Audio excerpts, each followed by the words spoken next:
Millions of commuters endured transport chaos on Tuesday morning as workers on the London Underground rail network held a two-day strike in a dispute over plans to cut jobs and close ticket offices. The 48-hour strike officially got underway at 8:30 p.m. on Monday evening, after 11th-hour talks held earlier in the day between Transport for London and the Rail, Maritime and Transport Workers Union failed to resolve the dispute. I just had to grab a bus because my usual tube station was closed, Sloane Square.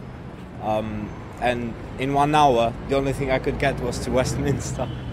So no further from there, and I have to get to North Greenwich. So I'm imagining how I'm going to do that now.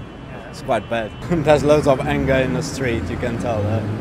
Everybody's on the buses, everybody's angry.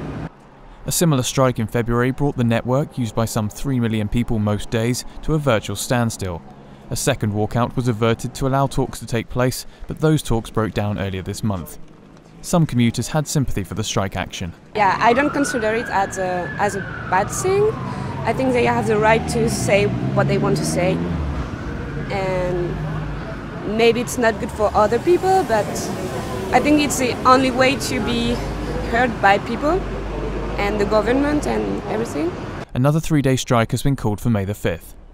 TfL, which argues that less than 3% of journeys on the 151-year-old tube network now involve passengers using ticket offices, has said it will run a limited service on some lines, with some stations closed.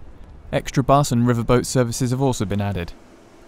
TfL says its modernisation plans, including cutting 953 station jobs, can be achieved without compulsory redundancies or any loss of pay to workers, and with the promise stations would remain staffed at all times. The union says the cuts risk safety and would damage quality of service, and has blamed rail management for the failure of 8 weeks of talks.